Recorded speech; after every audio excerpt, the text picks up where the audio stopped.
이 국장님, 네.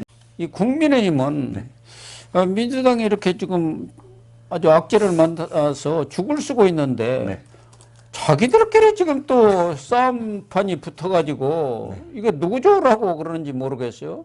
윤희숙 의원이 참 놀라운 꼰대들을 본다. 뭐 CBS 언론 그 인터뷰인가 그 프로에 나가가지고 그렇게 얘기했던데 지금 김기현 대표가 최근에 시장? 홍준표 대구시장을 당 상임고문. 손절을 해버렸지 않습니까? 네. 상임고문에서 잘라버렸어요. 예. 그 문제는 이제 정광훈 목사 이 논란이 촉발이 된 것 아니겠습니까? 네. 그것도 그 뭐 상임 고문을 해초고 뭐 그럴 일이냐. 그래가지고 윤희숙 의원은 정말 놀랍다. 국민들이 실망하지 않겠느냐.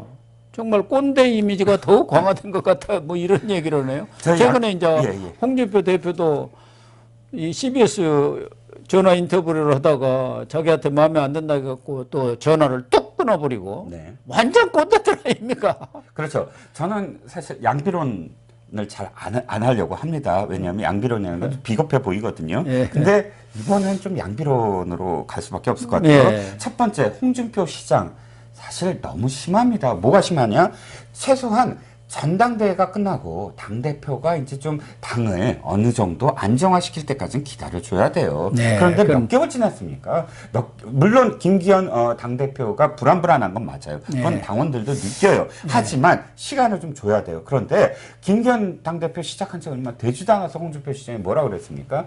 이렇게 가다가는 비상대책위로 총선을 치릅니다. 이게 뭐지 조언하는 것 같지만 그러나 전당대회에서 지금 시작된 당대표가 듣기에는 너 이제 곧 물러날 거야. 비상대책위로 바뀔 거야. 라는 소리도 들리잖아요. 조롱이고 비아냥이라고 봐야죠. 흔드는 거잖아요. 예. 사실 그렇게 흔들 필요는 없었는데. 당대표 흔들기는 언제나 있어 왔습니다. 그러나 뭐 상도이란 게 좀 있지 않습니까? 네. 어느 좀 수개월 좀 후에 그리고 당대표가 실질적으로 자기가 뭔가를 잘못했을 때 막말을 해서 지지율이 떨어졌다거나 이런 사안이 아니라면 조금 더 지켜봐줬어야 됐는데 연일 매일같이 막 그냥 쏟아냈잖아요. 그건 사실 홍준표 시장도 시장이잖아요. 솔직히 대구시장이잖아요. 그러면 조금 과했다.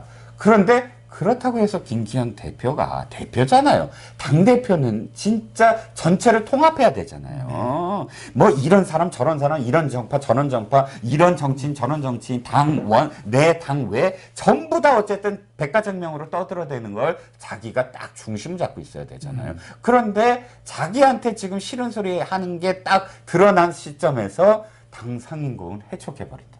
이러면 당 대표로서의 령이 있죠, 령. 네. 령이 서겠습니까? 그러니까 오히려 김기현 대표가 설화를 몇 차례 일으킨 김재원 최고위원에 대해서 단호하게 조치를 취하면서 또 홍준표 시장에 대해서도 엄중한 경고를 했다 한다면은 좀 맞는데. 그럼요. 김재원 최고에 대해서는 뭐 그냥 경고 비슷하게 그냥 얼버무리고 넘어가고 갑자기 홍준표 시장만 이렇게 뭐 상임고문 그게 뭐 대단한 자리도 아닙니다만은 해촉을 해버리니까 홍준표 시장은 왜 괜히 왜 나한테 그래 그거 아닙니까 엉뚱한 데다 화풀이하느냐. 아니 그러니까 제가 김기현 대표가 뭐가 미스였냐 하면 이거죠. 지금 시장이나 열심히 해라. 시장을 열심히 해라라고 김기현 대표가 얘기했어요. 그랬더니 홍 시장이 뭐라냐면 나는 지금 시장만이 아니고 상임고문이야. 상임고문이니까 얘기할 자격이 있어. 이러니까 당신은 상임고문에 원칙적으로 안 맞아요. 그러고 상임고문을 잘라버렸어요. 이 얘기가 다 종합해보면 말하지 말라는 거잖아요. 언론을 끊어버리는 거잖아요. 그러니까요. 이렇게 비춰지는 일을 왜 하냐고요, 당대표가. 입을 닫게 만들면 안 되죠. 네. 그래서 일각에서는 이 김기현 대표 이러한 그 손절이 혹시 대통령실에 의지가 반영된 게 아닌가. 김기현 대표가 그렇게 과단성 있게 무슨 일을 하는 분은 아닌데. 그런데 최근에 MBC 100분 토론에 나가갖고 네. 윤석열 대통령에 대해서 홍준표 시장이 정치력이 없는 대통령을 뽑았다. 뭐 이렇게 얘기. 정치 초년병한테 삼김을 요구하면 되냐. 그러니까 이렇게 또 표현했죠. 그래서 그런지 오늘 다시 그것에 대해서 또 해명 비슷한 걸 했더라고요. 그건 팩트다. 그동안 정치력 있는 대통령을 뽑았더니 엉뚱한 짓을 많이 해가지고 오히려 정치력 없는 대통령 윤석열 대통령 뽑아서 법대로 하라. 이렇게 한 거다 해가지고 그걸 또 탁 역시 정치력 능수능란해요. 아이고 오늘 저기 한번 물러선 것처럼 한 것 중에 하나가 아유 과거는 덮고 이제 미래로 간다 하고 김기현 저 당대표의 무슨 뭐 화해 손짓을 내미는 것처럼 자신이 조금 더 물러선 것처럼 그렇게 또 표현했잖아요. 그런데 아무튼 뭐 이 김기현 홍준표 이런 뭐 맞짱이랄까 갈등의 그 배경은 결국 정거원 목사 아니겠습니까? 네. 지난번 뭐 중진 연석회에서도 여러 사람들이 정거원 목사와의 거리두기 이걸 지금 얘기를 하고 나선 것 같던데 그 부분에 관해서는 지금 명확치가 않아요. 김기현 대표 태도가. 그렇습니다. 그리고 정거원 목사는 김기현 잡는 우리가 도왔잖아. 그래서 당신 대표 된 거야. 뭐 그 얘기 아닙니까? 그렇죠. 그러니까 홍준표 시장이 그걸 계속 해가지고 무슨 약점 잡혔나 부채가 있느냐 뭐 이런 식의 공세를 퍼붓고 있는 것 아니겠습니까? 저는 사실 뭐 윤석열 대통령의 정치력, 그건 사실 믿어 의심치 않습니다만 김기현 대표의 정치력은 좀 더 필요하다라는 거예요. 네. 만약에 이게 진짜 이슈잖아요, 이슈. 어떤 정치인도 이슈에 끌려다니면 안 돼요. 네. 끊을 때 탁 끊고 다른 이슈를 딱 던져갖고 자기가 이슈를 끌어들여야 되는데 지금 보세요. 정가운과 관련해서는 계속 미적미적하면서 이 얘기할 비판자로부터 얘기할 그럴 빌미를 자기가 주고 있잖아요. 김재원만 해도 그렇습니다. 벌써 2번 연달아서 정광과 관련된 얘기가 나와요. 그러면 그때마다 뭐라고 하냐면 아유 다음번에 하면은 뭐 가만 안 있겠다. 다음번에 하면 가만 안 있겠다. 다음번에 하면이라고 선을 긋는 순간 당 대표는 영이 안 서는 거예요. 그렇죠. 얼마든지 할 수 있다라는 얘기는 똑같은 거예요. 지금 이 순간 선을 그어줘야 되는데 안 걷단 말이죠. 그 다음에 정광훈이 그 다음에는 뭐라고 그러냐면 아이고 국민의힘은 내 저기를 받아야 돼. 내가 내 컨트롤을 받아야 돼. 내 통제를 받아야 돼. 이렇게 얘기했잖아요. 그게 말이 되는 소리를 합니까? 목사가 왜 국민의힘이 자기 통제를 받아야 하나요? 무슨 이유예요? 신성 로마 제국 시절에 교황이 황제한테 내 통제 안 받아? 받아야 돼 하는 거랑 똑같은 거예요. 그러니까 지금 아니 우리가 신성 국가가 아니잖아요. 중세가 아니잖아요. 정교 분리가 원칙이고 아니 목사가 무슨 이유로 국민의힘에 대해서 이래라 저래라 감나라 배나라 하냐 이거예요. 근데 그때 딱 그 당대표가 선을 그어줘야죠. 네. 아주 따끔하게 하든 아니면 완전히 좀 더 풍자적으로 하든 간에 지금은 그런 시대가 아니다. 거기에 대해서 우리가 신경 쓸 이유가 없다. 그리고 그런 국민의힘에 이렇게 해가 되는 이야기를 국민의힘을 만약에 아낀다면 더 이상 하지 마라. 라는 어느 정도의 어떤 선을 확실하게 그어줘야죠. 당대표로서 그러니까, 말이죠. 근데 거기에 있어서도 이렇게 얘기를 하죠. 우리가 좌지우지할 그럴 어떤 그런 관계가 아니다. 우리를 좌지우지할. 이런 뉘앙스로 얘기하잖아요. 그렇게 되면 당대표가 지금 무슨 이야기를 해도 이 이슈에 끌려다니는 그런 당대표로밖에는 지금 이 인정을 못 받는다는 겁니다.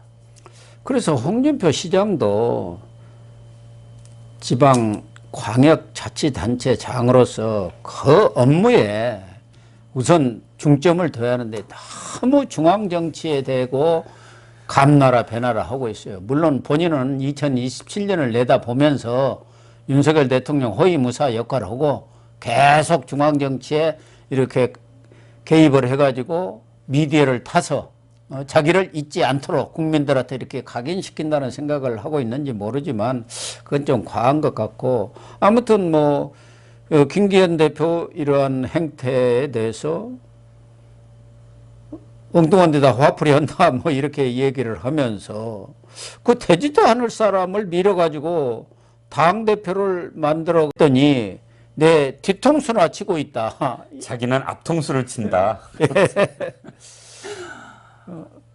결국은 뭐 그런다고 하더라도 앞으로 국정이라든가 당무에 대해서 적극적으로 더 얘기를 하겠다. 뭐 상임 고문 타이틀 없다고 해서 얘기 못할 바는 아니지 않습니까? 그렇다고 뭐 입을 가서 누구 얘기대로 뭘로 꿰맬 수도 없는 노릇이고 하방 정치를 하겠다고 했는데 하방 정치를 앞으로도 계속 노고라 하겠다 그런 뜻 아닙니까? 그렇죠. 지금 홍준표라는 정치인을 보면 정말 쥐락펴락 하잖아요. 예. 그리고 또 한 가지는 이슈 메이킹은 최고입니다. 솔직히 말씀드리면. 아, 예. 없어요? 그러니까 자기한테 다 지금 언론이 집중하게 만들었잖아요. 이 세상에 생각해 보세요. 초선 의원이든 어떤 정치인이 있어요. 이 라디오 방송에서 전화 끊죠. 그 즉시 아마 정치 생명 끝날 수도 있습니다. 그리고 완전히 그다음부터 완전히 당할 거예요. 근데 홍준표 벌써 두 번째예요. 손석희 시간에 한번 또 마구 손석희 야단치면서 옛날에 라디오 시절에 그랬거든요. 이번에 또 다시 CBS에서 그랬습니다. 그러면 그런데도 불구하고 그 다음에 언론 인터뷰가 더 많이 와요. 그 꼰대 짓을 했는데 그만큼 자기가 어떤 행동을 하면 어떻게 되는 거를 너무 꼼꼼하게 다 체크를 하면서 디테일 있게 그 언론 주목을 받거든요. 이런 상황에서 김기현이 말려 들어간 거예요. 김기현 대표가 도리어 더 빌미를 줬죠. 말할 수 있는. 문제는 김기현이든 홍준표든 자기 정치들을 지금 해서 자기한테는 도움되는 정치를 할 수가 있을지 모르지만 일반 국민이나 유권자 특히 중도층의 입장에서 볼 때는 아이고 저 사람들은 안 되겠네. 네. 자기들끼리 저렇게 싸우고 그렇죠. 갈등을 빚고 싸워가지고 누구한테 도움 되겠어요. 예. 완전히 보수 진영한테 악재로 작용하는 거 아닙니까? 자기들 개인적으로는 뭐 정치적 이득을 취할 수 있을지 모르지만 그러다 보니까 지금 이 지지율이 뭐 한정없이 내려가고 있는 그런 상황이에요. 14일 나온 갤럽 여론조사만 보더라도 윤석열 대통령은 27%로 내려갔어요. 11일부터 13일까지 조사했는데 4%가 떨어졌고 그러니까 9월 5주차인가 그때 24% 떨어진 적이 있는데 지금 27%로 떨어졌지 않습니까? 물론 또 다른 기관 그 4개 기관이 하는 데 있는 MBS 이 조사에서는 10일부터 13일까지 동일하게 조사를 했는데 윤석열 대통령이 또 1% 올라갔고 34% 굉장히 지지율이 나왔고 여기는 또 국민의힘이 33%고 민주당은 28% 이렇게 나와 있는데 여기도 뭐 꾸준하게 4개 여론조사 기관이 공동으로 조사를 하고 있고 꾸준히 하고 있어서 뭐 어느 정도 신뢰성을 확보를 하고 있습니다만은 그래도 이 갤럽을 가장 신뢰성이 높은 여론조사 기관으로 인식들을 하고 있는데 갤럽에서는 다들 갤럽을 주시를 하지 않습니까? 네, 그렇습니다. 근데 이렇게까지 떨어진 상황 아닙니까? 이런 상황들이 이런 일을 이런 꼰대짓들을 하니까 그렇죠. 유권자들이 거기에 정의할 리가 없지 않습니까? 그렇죠. 권력에 취했다. 네, 예. 맞습니다. 그런 생각들을 할 수밖에 없지 않습니까? 예. 갤럽을 주시하는 이유는 갤럽은 그러니까 진폭이 크지 않아요.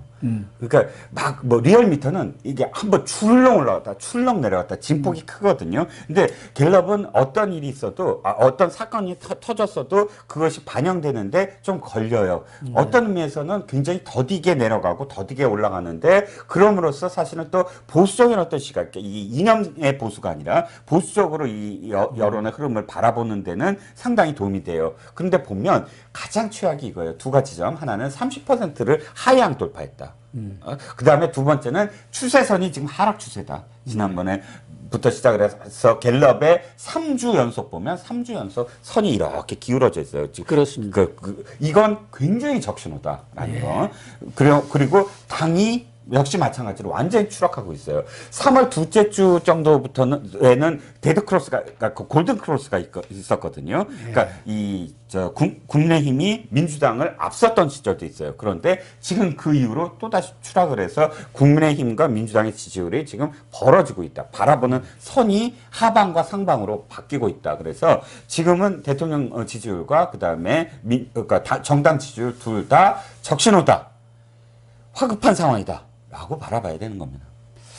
그래서 우리 유권자들이나 시청자들은 뭐 이재명 비판하고 그런 데만 이 관심이 더 끌리는 것 같은데 결국은 내년 총선에서 얘기합니다. 네. 이러려면은 국민의힘이라든가 이렇게 잘못된 부분에 대해서는 아주 따끔하게 얘기를 해야 합니다. 그렇지 않고 가서 그때 가서 이 지지자들만 자기들끼리 서로 좋다고 하다가 져버리면 무슨 소용이 있어요? 그렇죠. 아무 소용 없는 거예요. 네.